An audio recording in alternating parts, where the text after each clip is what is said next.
नमस्कार दोस्तों, स्वागत है आप सभी का टेल्स विद सुधा में।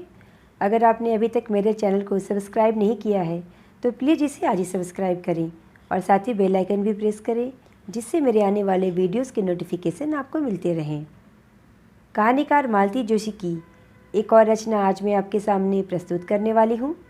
कहानी का शीर्षक है कैलकुलेशन। तो चलिए आज की कहानी शुरू करती हूँ। 8:30 बजने को थे और पिंकी का अब तक पता नहीं था। मेरी चिंताओं का ग्राफ बढ़ने लगा था। सर्दियों में अंधेरा वैसे ही जल्दी घिर आता है और शहर में रोज़ होने वाली घटनाएं मन को डरा देती हैं। बच्चों को हमारी परेशानियों का कोई एहसास नहीं होता, बल्कि मैं फ़ोन भी करती हूँ तो वह नाराज़ हो जाती है। कहती है और किसी के घर से फ़ोन नहीं आता, बस मेरा ही फ़ोन घनघनाता रहता है। इतना एम्बैरेसिंग लगता है। अब भला इसमें एम्बैरेसिंग होने की क्या बात है? तुम्हारे दोस्तों के घर वाले लापरवाह हैं तो मैं क्या करूं? मैं तो उतनी बेफिक्र नहीं हो सकती ना। ये घर में होते हैं तो हर 5 मिनट पर मुझे कूल डाउन की सलाह देते हैं, पर आज ये भी टूर पर हैं। सारा टेंशन मुझे अकेले ही झेलना है। जब घर में बैठना असंभव हो गया तो मैं शॉल ओढ़कर गेट पर जाकर खड़ी हो गई। बिटिया की राह देखी जा रही है? अंधेरे में एक प्रश्न उछला। मैं बुरी तरह चौंक गई। देखा, बगल वाली अम्मा जी शॉल लपेटे कुर्सी पर विराजमान हैं। मैं मुड़कर उनके मुखातिब हो गई। कंपाउंड वॉल पर टिकते हुए कहा, देखिए ना, अंधेरा कैसा हो रहा है। इतनी रात अकेली आती है तो चिंता होने लगती है। वह अकेली नहीं आती, एक लड़का घर तक छोड़ने आता है, उन्होंने बोला। मैं चकित होकर उन्हें देखती रह गई। पिंकी ने उनका नाम चुंगी नाका रखा है, वह गलत नहीं है। अपने बरामदे में बैठकर वह पूरे मोहल्ले की खोज खबर रखती हैं। थोड़ा बुरा भी लगा। जरा सी तुलसी के साथ पूछा, आप अब तक यहाँ ठंड में क्यों बैठी हुई हैं?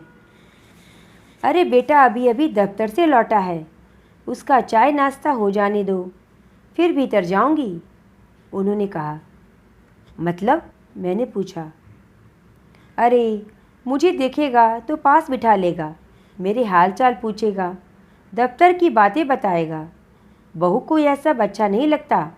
कहती है शादी क्यों की, जिंदगी भर अम्मा के पल्लू से बंधे रहते। कहते हुए उन्होंने शॉल और कसकर लपेट ली। मैं चुप हो गई। हर घर की अपनी समस्या होती है, उससे खुद ही निपटना पड़ता है, बाहर वाला कुछ नहीं कर सकता।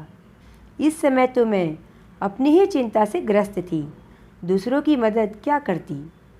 मुझे ज़्यादा प्रतीक्षा नहीं करनी पड़ी। कुछ ही देर में मेरी समस्या यानी कि पिंकी रानी पधार गई। साथ में वह लड़का भी था।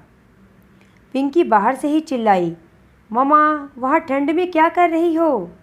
अब उस लड़के ने मुझे देखा। नमस्ते आंटी। नमस्ते बेटा, आओ भीतर आओ, गर्मा गर्म कॉफ़ी पिलाती हूँ। स्कूटर बाहर खड़ा करके वह निसंकोच भीतर चला आया।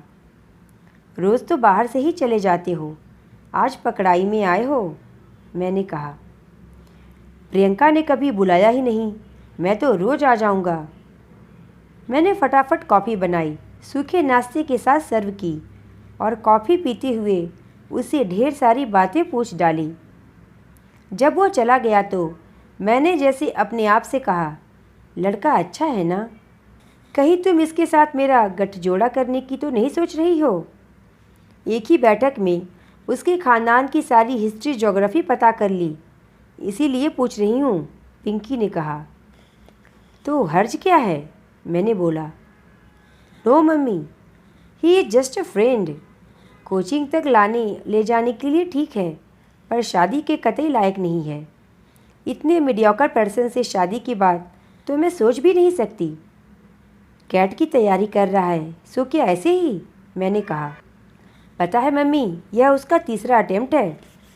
तो तुम कौन सा पहली बार में ही निकल जाओगी? मैंने कहा।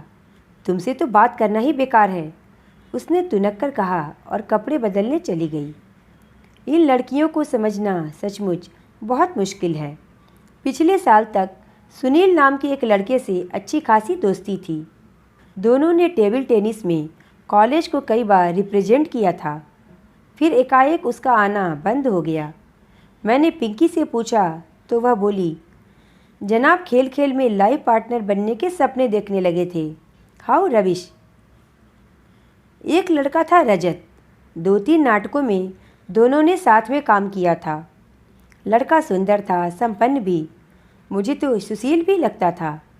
पर पिंकी बोली, मम्मी आप उसे ऑफ स्टेज देखोगी ना तो तुम्हें मतली आ जाएगी।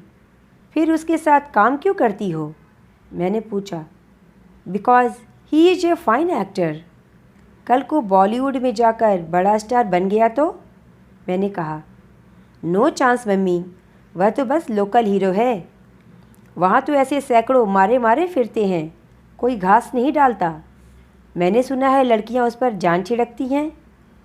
लड़कियाँ परले दर्जे की बेवकूफ़ होती हैं, तभी तो ऐसे लोगों की बन आती है, पिंकी ने कहा।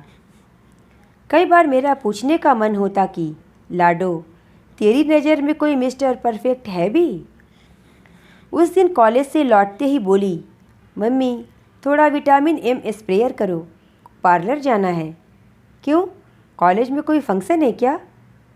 फंक्शन तो है पर कॉलेज में नहीं है, बर्थडे पार्टी में जाना है। Kartik is throwing A party. Kartik इतने दिनों कहाँ था? यही था, पढ़ाई में बिजी था, पीजी कर रहा था ना, पिंकी ने कहा। एकाएक तुम्हें कैसे याद कर लिया? याद क्यों नहीं करेगा, मैंने उसे भूलने ही कब दिया है। हर साल बर्थडे पर विश करती हूँ, न्यू ईयर पर कार्ड भेजती हूँ। हाँ, पार्टी आज पहली बार दे रहा है। कार्तिक की पार्टी में पिंकी खूब बन सवर कर गई थी। बार बार पूछ रही थी, मम्मी मैं ठीक लग रही हूँ ना? मेकअप बहुत गौड़ी तो नहीं है? साड़ी बहुत जॉजी तो नहीं है?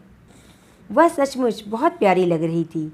बाल भी ढंग से संवारे थे, कपड़े भी ढंग से पहने थे। ऐसा नहीं कि हमेशा की तरह कुछ भी उटपटांग पहन लिया और चल दिया। उसकी सज्जा से ही पता लग रहा था कि वह किसी को इम्प्रेस करने के लिए बेताब है। यह जानकर अच्छा भी लग रहा था। कार्तिक सचमुच अच्छा लड़का था।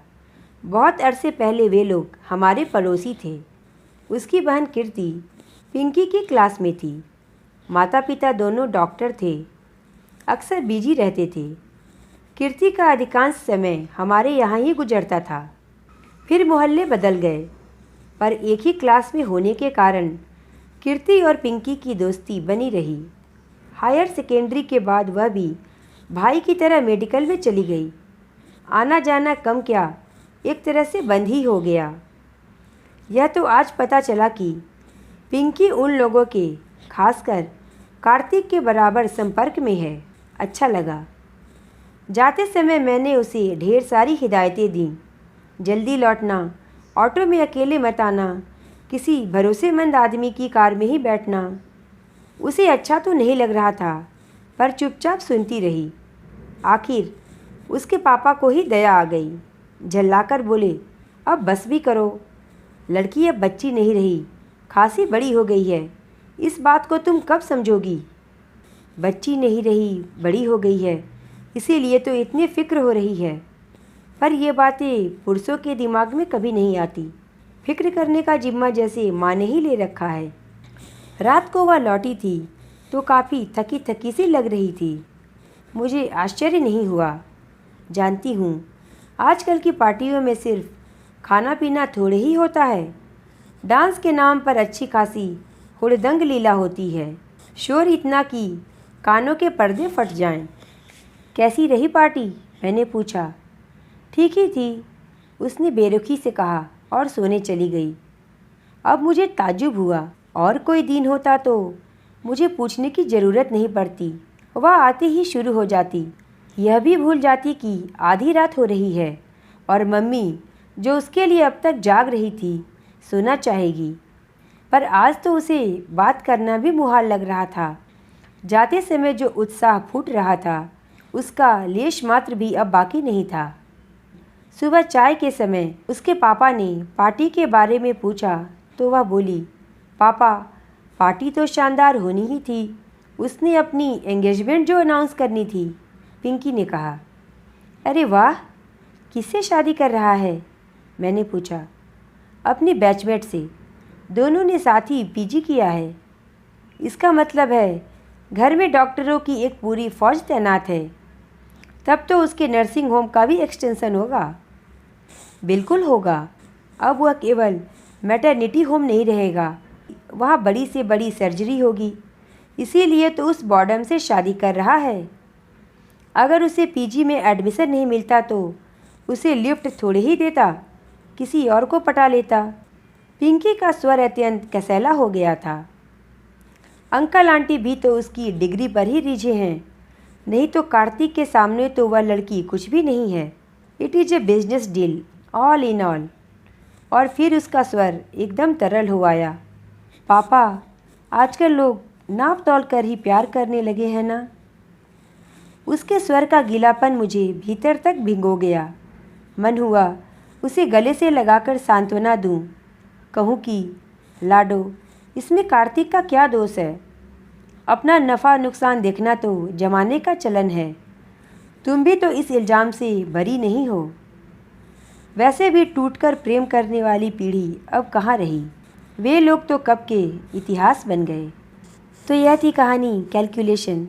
आपको यह कहानी कैसी लगी मुझे कमेंट करके ज़रूर बताएं। और अगर पसंद आई हो तो प्लीज़ इसे लाइक और शेयर करें और मेरे चैनल को सब्सक्राइब करें। धन्यवाद।